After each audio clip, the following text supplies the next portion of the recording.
little deeper. Come into my life, you could be the keeper. Hold my hand, you're pulling me closer. Welcome to another edition of Handicap Born Black in America. My name is Ramon Roan, and this is brought to you by Judicial Freedom Riders. You can find us at www.jfrinc.org, and the title of this segment is Tavis Smiley, my hero. Tavis Smiley, many of black community, because of Tavis Smiley's criticism of Barack Obama, our first black president, and it made me take it as being personal, because I guess Tavis don't have access or didn't get invited to certain things with that Barack Obama had. Inviting Jesse, you might invite Al Sharpton, but he won't invite Jesse Jackson. He invite Don Lemon, but he won't invite Dr. Cornel West. And which I like Cornel West too. He tells the truth. But why is it that you criticize him for criticizing the president, but not examining the substance? Tavis Smiley says, look, President Obama has failed in every economic area in the black community. He's failed in all of it. We're not any better economically. We're not any better. The optics is fine. Oh, you got a black president, you got a black family, all that kind of stuff. That's fine. But blacks as a whole has suffered underneath this president. And he's showing you evidence. He's stating his case. He's not just being just saying it just for the sake of just talking. No, he's showing you and examine the record. Examine the amount of foreclosures that African Americans are going through. Examine the unemployment rate. Examine the labor participation rate. All of those areas. Examine the wealth gap has widened between whites and blacks, not increased.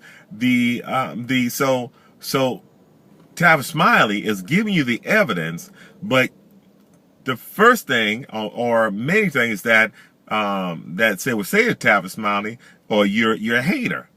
Well, man, Tavis Smiley is giving you the truth. He's telling you, hey, look at the evidence. I'm going to buy his book. I'm going to buy this book about, I can't remember the name of the book. It's about a king. So his latest book, I'm going to buy it, but he's giving you the evidence. And so why are we criticizing the man that's telling you the truth? He's giving you the truth. And I don't think that we ought to be criticizing him, but I think we ought to applaud him, and let's examine the truth. Then let's examine, and let's don't place blame on Republicans or place blame on John Boehner. Let's don't place some blame on Mitch McConnell by saying they'll make him a one-term president. No, let's examine the facts. And I'll say this is that if I was president, no black person would have to come to me and tell me, hey, Mr. President, we need to deal with the mass incarceration of African Americans. You don't have to, as a president, me as a black man, you would not have to ask me about that. You would not have to come to me and say, Mr. President, what are we going to do about the high unemployment rate in the black community? You don't have to, because I know this, and I'm going to do something about it.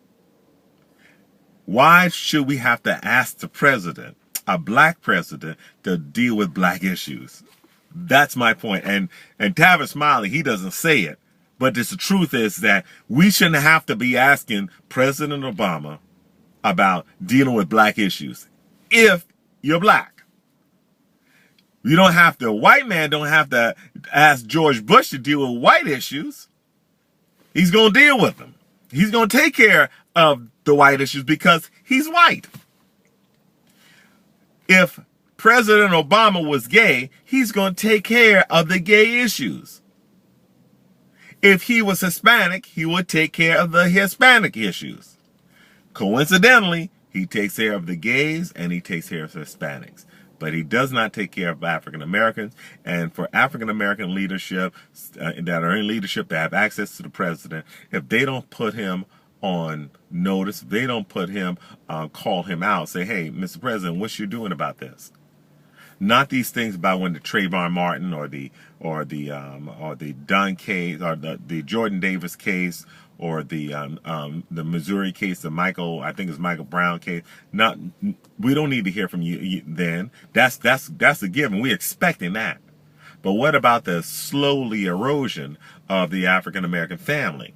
What about the high unemployment rate among teenagers in your own city, Chicago, at 93%?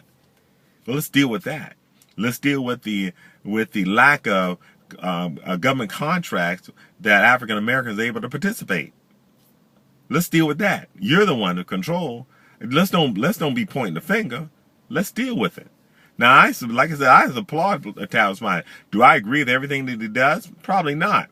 But I agree with him that, here's what Tavis Smiley says. I'm going to be closing. He says, I hold the right to applaud the president, support the president, and I have the right to criticize the president. Now, and he does all three.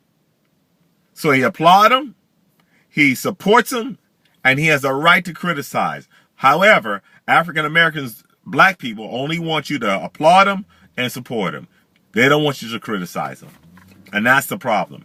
And that's where, he needs to hit. President Obama had needed. It's too late now. It's too late now. His feet need to be held to the fire, and you didn't do that. And you should not have elected him again, since he didn't do that the first time. That Voting Rights Act, I thought it should have been an opportunity to where you could have made the Voting Rights Act permanent, and not every 25 years we're dealing with it. Should have been just permanent. You had the House and the Senate filibuster proof, and we should have made the Voting Rights Act permanent. So kudos to Tavis Smiley, and I will be purchasing your book.